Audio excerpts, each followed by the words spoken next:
Today on Face the Nation, an exclusive interview with Vice President Dick Cheney. He's been called the most powerful vice president in history and the most controversial. He's been in and out of government 40 years, from White House Chief of Staff under Gerald Ford, Secretary of Defense, and then to George Bush's number 2. He's been praised and denounced. Today we'll ask him how he feels it went as he prepares to leave Washington. Does he believe this administration is leaving the government better than they found it? Then I'll have some thoughts on a year of total surprise. But first, Vice President Cheney on Face the Nation.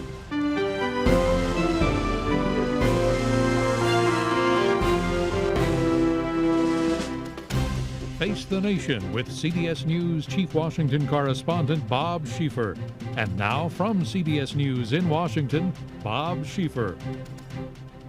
And good morning again. The Vice President joins us in the studio live this morning. Mr. Vice President, thank you for coming. You and I have been talking to each other for a long time now. I think the first time I interviewed you, you were 32 years old. I was old myself, even in those days.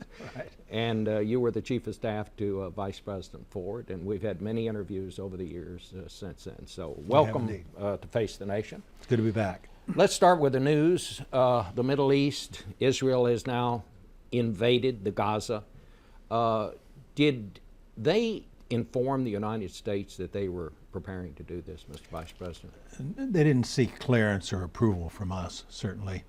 They have said now for a period of months, they told me on my last trip over there, that they didn't want to have to act where Gaza was concerned. They'd gotten out of there 3 years ago. But if the rocketing didn't stop, they felt they had no choice but to take action. And if they did, they would be very aggressive in terms of trying to take down Hamas, and that's exactly what's happened. But I think they made the decision, I'm guessing now, after the Hamas, in effect, said the ceasefire was dead on December 19th and resumed the rocketing. And I think under those circumstances, that's basically the way the decision was What do you think it was a mistake for them to go in on the ground now with this invasion? They had unleashed this bombing attack, killed 400 and some odd people that we know of. Do you think it was a mistake to go in there? Does this perhaps increase the chances of widening this? Well, I think it's important to remember who the enemy is here. The enemy is not the Palestinians from the perspective of the Israelis, it's Hamas. You haven't had a conflict between two UN Charter member states. You've got a UN member state being attacked by a terrorist organization. And to go after that terrorist organization, I think they probably decided that an air campaign wasn't enough, that they had to go in on the ground if they were going to take down the sites from which the rockets have been launched against Israel. Again, now I'm speculating based on, it may be informed speculation, but they haven't told me exactly what they plan to do or when they plan to do it. Well, do you think now they should work for a ceasefire?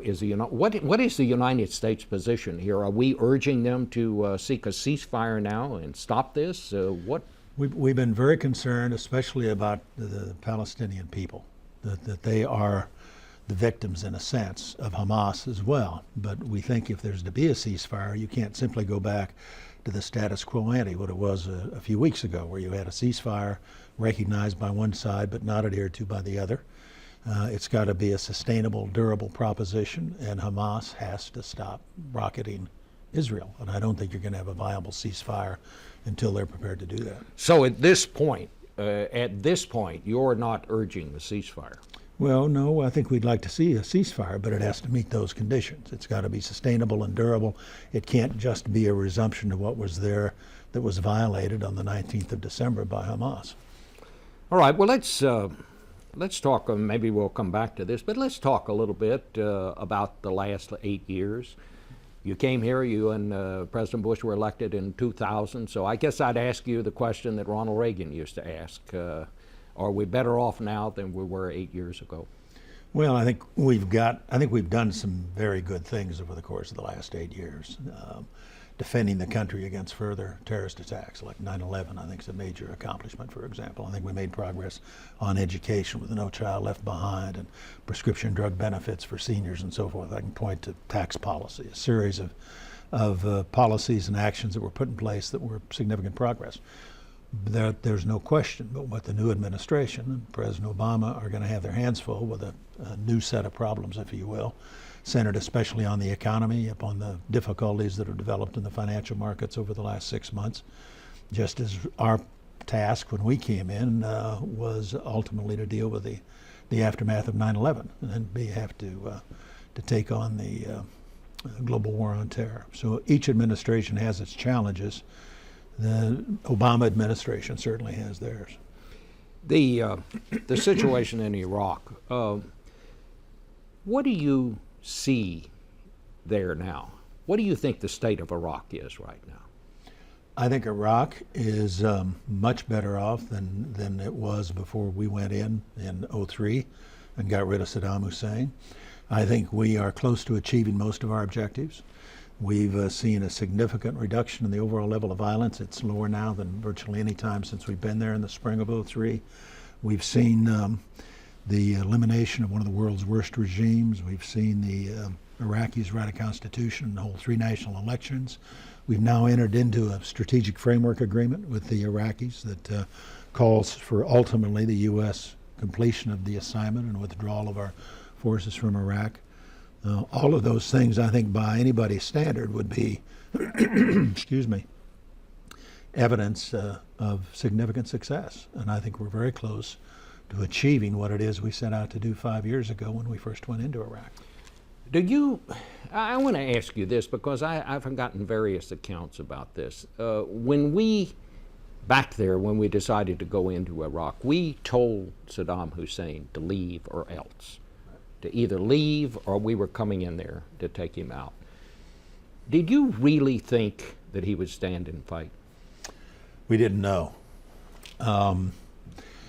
Now you look back on it, he clearly was into self-deception in a major way. I think he totally underestimated George Bush and what we were prepared to do. He tried to sort of bluff his way through, I guess would be the best way to describe it, and we called his bluff. He'd been in a business. This is a guy who'd started 2 wars, who'd killed hundreds of thousands of people, including many of his own, with weapons of mass destruction. It was one of the most despicable regimes of the 20th century. And he thought he could get away with continuing that, and I think he assumed the U.S. would never go in, and he was wrong. Do you think on reflection that, in fact, we did have a bad plan? I mean, when you stop back, people in the military were saying it would take a much larger force than we decided to go in with. And in fact, we had a force that was mobile, it was quick, we were able to get to Baghdad. But once we got there, the Iraqis just sort of faded into the civilian population. We didn't really have enough people to guard those ammo dumps that Saddam Hussein abandoned. Wouldn't it have been better on reflection to have had a better and a larger force? Well, we could debate that forever, and we may well. I think the original campaign was masterfully done in terms of a small, fast-moving force, as you say, that achieved our initial objectives of taking down the regime and capturing Baghdad. That was a masterful performance. I think the thing that we underestimated, at least I underestimated, was the damage that had been done to the Iraqi population by all those years of Saddam's rule, so that there weren't any Iraqis early on who were willing to stand up and take responsibility for their own affairs. Anybody who'd had that kind of get up and go in earlier years had had their head chopped off.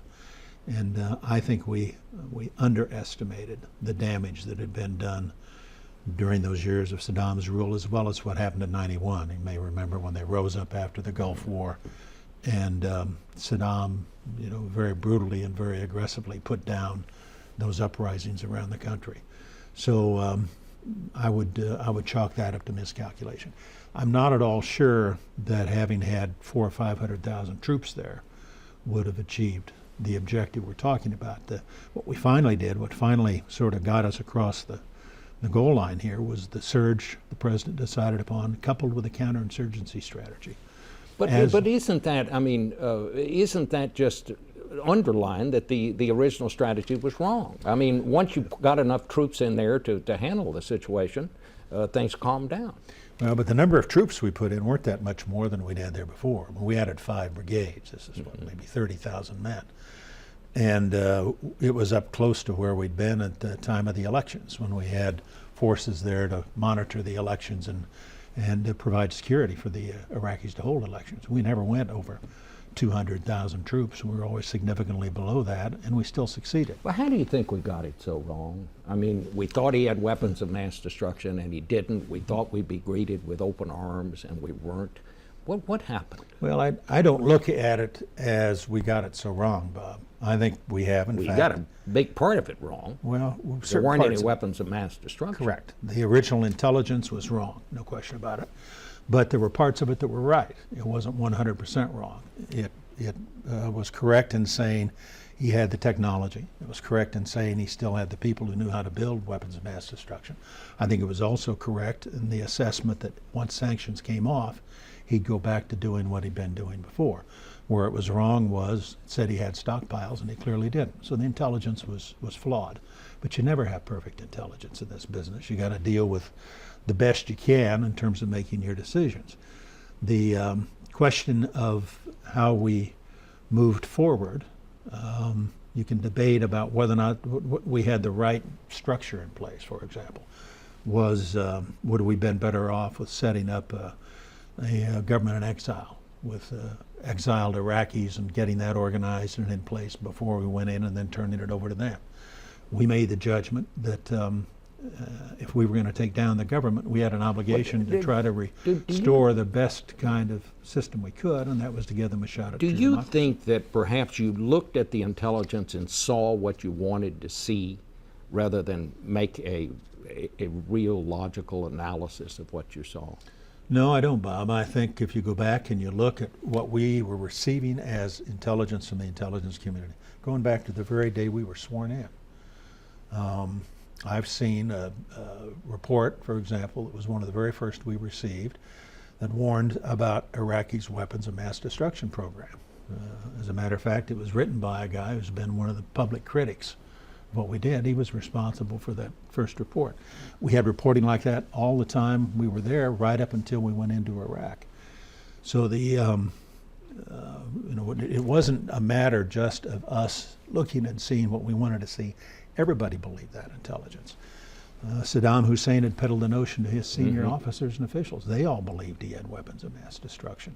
The intelligence services of other countries, the Clinton administration that had been there for 8 years before we had exactly the same conclusion that we had. And we had numerous reports afterwards with all the studies that were done, the Rob Silberman Commission, the Senate Intelligence Committee, that said that there was no manipulation of the data, no pressure brought to bear on the analysts. This is what they saw, and they got part of it wrong. All right. Well, let's take a break here. We'll come back and talk about this and other things some more in just a second.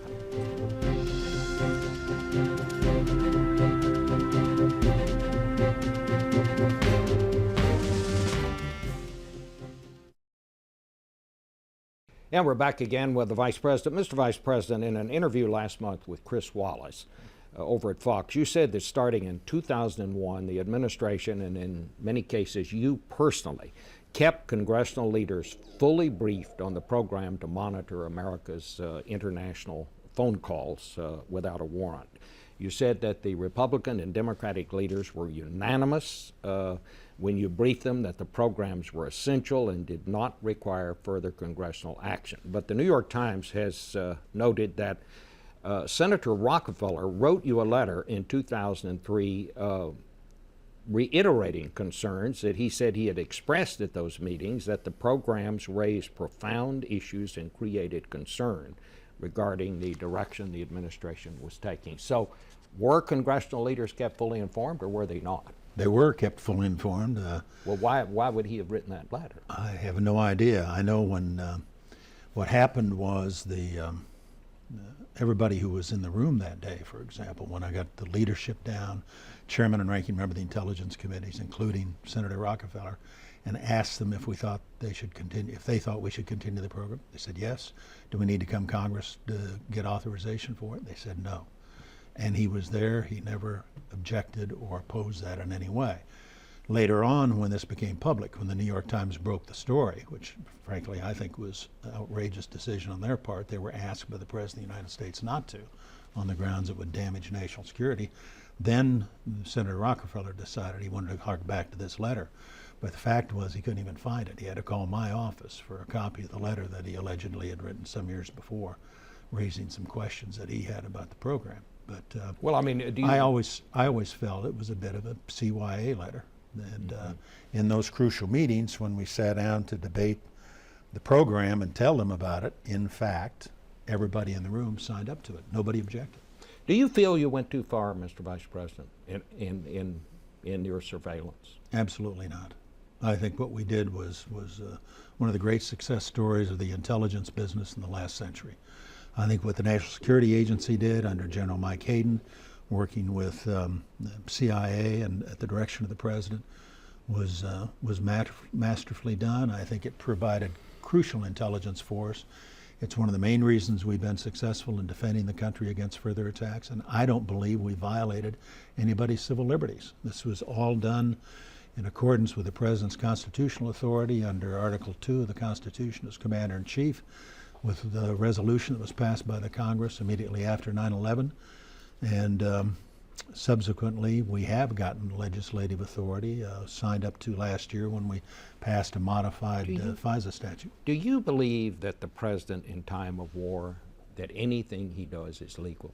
I can't say that anything he does is legal. I think we do, and we have, a historic precedent of taking action that you wouldn't take in peacetime, but that you will take sometimes in wartime in order to do the basic job that you sign up to when you take the oath of office, to support and defend the Constitution against all enemies, foreign and domestic.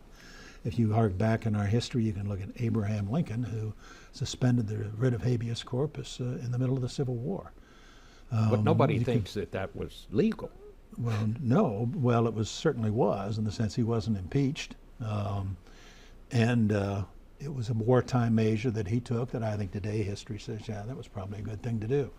There have been other examples. FDR in World War II, when he provided for internment camps for Japanese American citizens. Most people now look back and say that was wrong. But what we did was modest by those comparisons. And I would also emphasize that what we did with the support and involvement, for example, of the Justice Department. Every single time the President reauthorized the terror surveillance program, which he did every 30 or 45 days. It was only after the But is it not true that the courts and others have now said that some of those orders that the Justice Department was putting out proved to be those were the correct. rules that we had to operate by. And the Attorney General of the United States signed off on every single one of those exemptions. The President would not extend the program without the Attorney General's authorization and approval on there.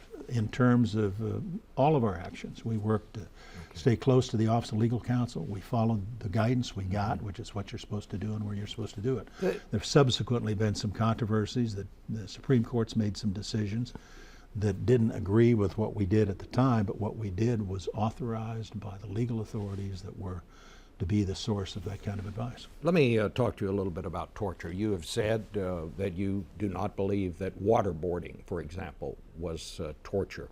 Right. You and members of the cabinet sat in the White House and approved the methods of interrogation that were used by the CIA. Why would something like that reach your level, Mr. Vice President? Well, because the CIA did not want to proceed without having a very clear understanding of what was authorized and what was appropriate. And they'd seen situations, I'd seen situations before, where the CIA would get out and undertake an assignment or a mission and then find that the politicians would all run for the hills, like Iran-Contra. In fact, what we had here was a situation in where the CIA was being very careful and very cautious. They had prisoners like Khalid Sheikh Mohammed, who was the mastermind of 9/11, in custody. They wanted to know what kind of techniques they could use going forward and still maintain consistency with the statutes and the international agreements that we're party to. Would you do it again if you had to make those same decisions again? Because a lot of people now say that some of the things that happened here may be the reason that some of our casualties happened, because people saw the publicity of these things, the kinds of things that happened at Abu Ghraib. I would absolutely do it again, Bob. I think the loss of life, if there had been further mass casualty attacks against the United States over the last 7.5 years, fully justifies it. Think of what would happen if there had been an attack and we hadn't taken any of these measures. And you'd be sitting here today, grilling me saying, why didn't you guys do everything you could to stop it? Why didn't you find out what the enemy was planning to do? Why didn't you interfere with the attacks? So you would suggest that Barack Obama continue I would. Those things? If he were to seek my advice, he hasn't, but if he were to seek my advice, I'd say, look, before you go out and start to make policy based on the campaign rhetoric we heard last year, what you need to do is to sit down and find out what we've done, find out how we did it, what the justification was for it, what kind of results it's produced, and then make a informed judgment about whether or not you want to keep these things. But I would hope he would avoid doing what others have done in the past, which is letting the campaign rhetoric guide his judgment in this absolutely crucial area. We were very careful. We did everything by the book, and in fact, we produced very significant results. And I would hope that for the sake of the nation, that this administration and future administrations will continue those policies. Guantanamo, you've said it should remain open, but for how long, Mr. Vice President? Well, Guantanamo is there to hold people we believe are unlawful combatants that we captured in the war on terror, many of them members of Al-Qaeda. They're well treated. Their cases are reviewed annually by military commissions to see whether or not they should stay or go. We've released more than we've held. There have been hundreds who've been sent back to their home country. But the problem you've got is, what do you do with the prisoners that are there? Now, if you bring them onshore into the United States, they immediately fall heir to certain legal rights and privileges that will create problems. And there are also, I don't know many congressional districts that are eager to have 200 Al-Qaeda terrorists deposited on their soil. About 30 seconds left. Yeah. What's next, Mr. Vice President? You're leaving government for what, about the 5th time over the last 40 years? Yeah. Will you, what now? Well, I don't know yet. I'm looking forward to spending time with the family, obviously. We've got 6 grandchildren now, and I always enjoy that. We'll split our time between Washington and Wyoming. Maybe I'll write a book. I haven't made any final firm commitment yet. All right. Thank you so much, and I hope we'll have you back again. So I'd like to come back, Bob. Thank you, Mr. Vice President. Back in a moment with the final thought.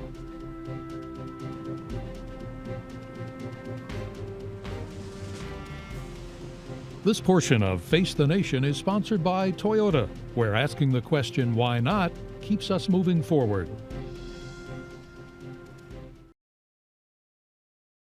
Finally today, on our first broadcast of the year, I always like to look back to check what I said a year ago to see if I had any idea of what was ahead. This time last year, we were in New Hampshire and the Iowa caucuses were already behind us. Can you remember who won Iowa before I say it? Time's up. Mitt Romney poured millions into Iowa, but Mike Huckabee won the Republican contest with just a smile and a shoe shine. I said then it was good to know that money does not always guarantee victory, but neither does winning Iowa, and Huckabee was soon gone.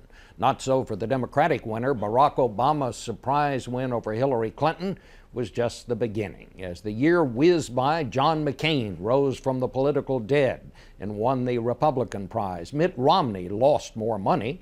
John Edwards lost his good name. Bill Clinton lost his cool. Rudy lost Florida. Fred Thompson lost everything but won Bill O'Reilly's radio show. Joe Biden lived up to his reputation for talking, and that got him to the vice presidency, which Dick Cheney had won by keeping quiet. The election that was supposed to be about Iraq turned instead on a financial crisis. A very conservative administration poured government money into big industries and banks. Didn't we used to call that socialism? And Hillary Clinton is about to be Secretary of State. Maybe somebody saw all this coming a year ago, but I sure didn't. Back in a minute.